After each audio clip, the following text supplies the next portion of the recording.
I have built my success on the idea that a win for me involves a win for everyone around me. Donny Deutsch.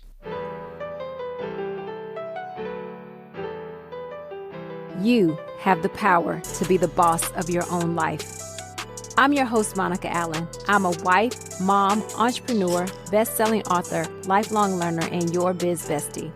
I have a love and passion for all things small business. Growing my own company from $700 to over 7 figures annually, my goal is to bring you inspiration, business-focused topics and tips, encouragement, and a community that helps you launch, grow, and scale your business, whether you are a dreamer, a side hustler, or a seasoned entrepreneur. You are listening to the Become Your Own Boss podcast. Today, I want to talk about the concept of win-win relationships, what they look like, why they matter, and how we can all do a better job creating them in our businesses and our lives. I want to start with a little story, something that's been happening a lot lately, or probably over the past couple of years. My inbox has been flooded with messages from podcast marketing firms. They'll reach out with these glowing emails saying things like, "I loved your last episode," or "the insights you shared on insert any given topic really resonated with me." And then, of course, they shift gears to pitch their client, usually for their client to come onto the podcast. Now, don't get me wrong. I'm all for connecting and building relationships. That's what this podcast is all about. I love to bring on guests that I think you and your business will benefit from. But here's the thing.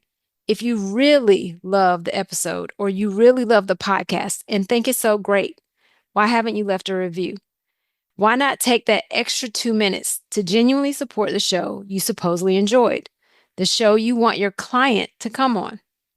It got me thinking about the law or the idea of reciprocity and what it means to truly create win-win situations. In this case, it feels very one-sided.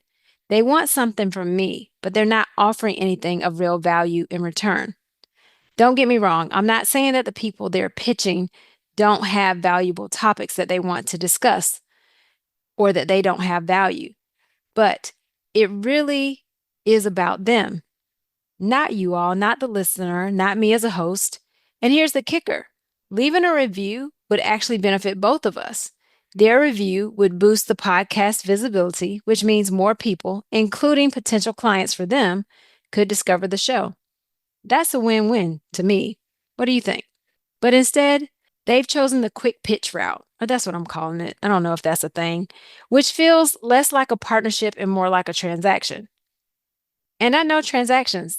My business can be transactional, but I want my clients and customers to win by receiving an amazing custom product that they are proud to wear and that they get lots of compliments on. And I win by having a happy customer who paid us, thereby allowing us to keep the doors open. If either one of those things fail, there is no win-win. Podcast marketing agencies that pitch typically charge their clients anywhere between $500 to $5,000 per month, depending on the scope of services, which is great for them. I'm not hating on that. I love a great business model, but they don't offer to sponsor an episode, so the least they could do is leave a 5-star review. And here's where the lesson comes in for all of us.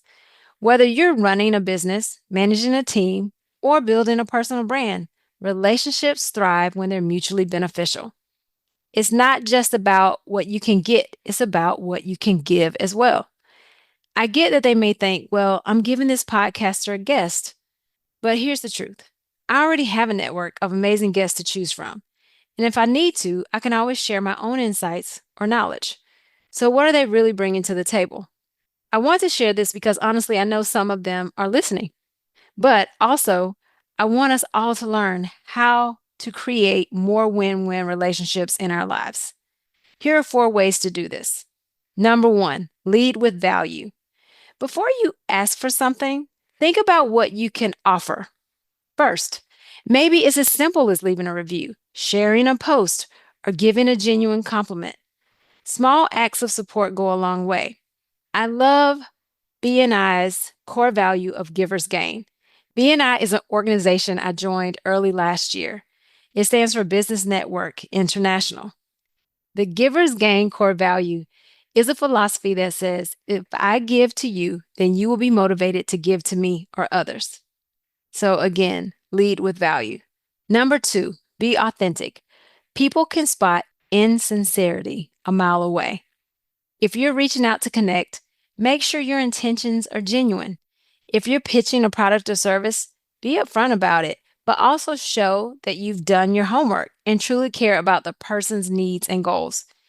If I were running a podcast marketing agency, and I mean, I'm not, but if I were, I would focus on building really amazing relationships with a small number of podcasts in key niches, however you want to say it. Support that podcaster, have the guest leave a review, perhaps sponsor an episode a quarter or so, but truly support those podcasts, those key podcasts, so you're building those relationships. I don't make money on my podcast. I pay an editor, I pay a virtual assistant, and I do this simply out of the fact that I love entrepreneurship and helping other business owners. I have a passion for that. I want people to avoid the mistakes, the pain, the heartache that I have endured over 22 years of entrepreneurship. And it hasn't all been pain and heartache, but if I can help people learn faster than I did or help them avoid that, I want to do that. And I know many podcasters like this. So there is room for additional support from these marketing agencies. Number three, think long term.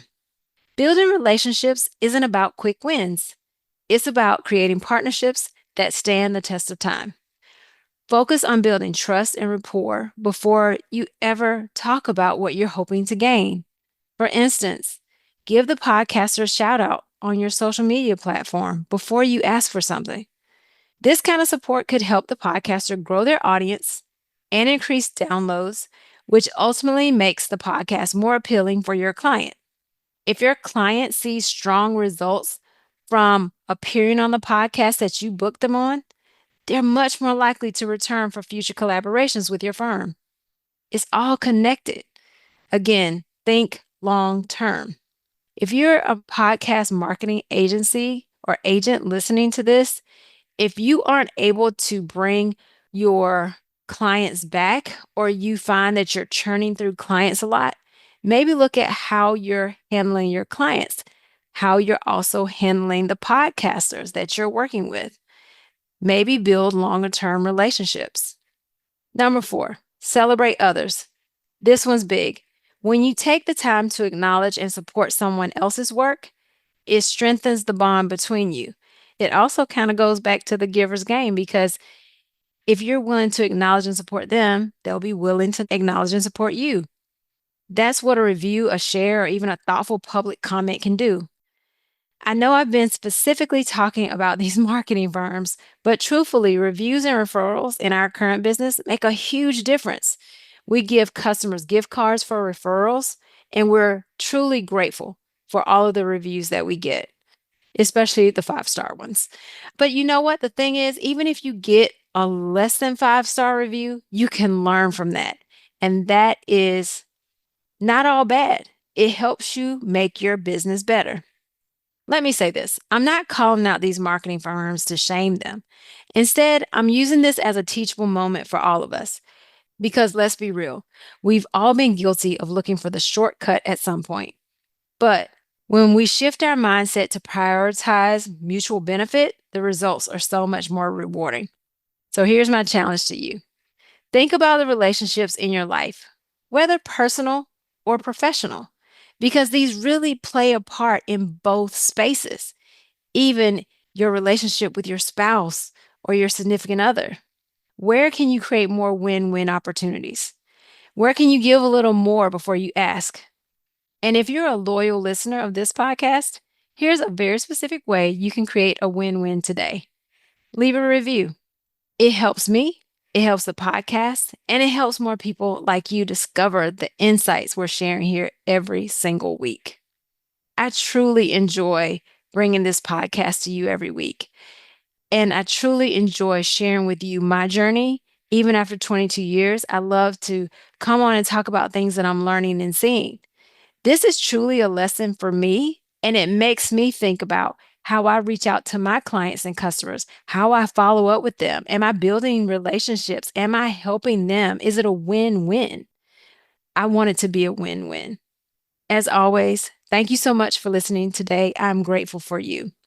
Take a moment to pop off and leave a review. I'd appreciate that. And as we move into this new year, Happy New Year again, there are some new things that I want to bring to you. One of those things is I want to start having monthly Zoom parties with those of you who are listening, who have businesses, who want to come on, jump on. We'll talk about a topic. You can pitch your business, you can ask questions. I really want to do this. I think it would be fun. I think we'll learn from each other, and other people can gain a lot from you as well. If you're interested in this, please see the show notes. There's a link there you can click and sign up, just a quick form to show your interest, and then I'll be back in touch with you. And again, thanks for tuning in today. And remember, now is the time. Now is the time to level up, leave a legacy, and become your own boss.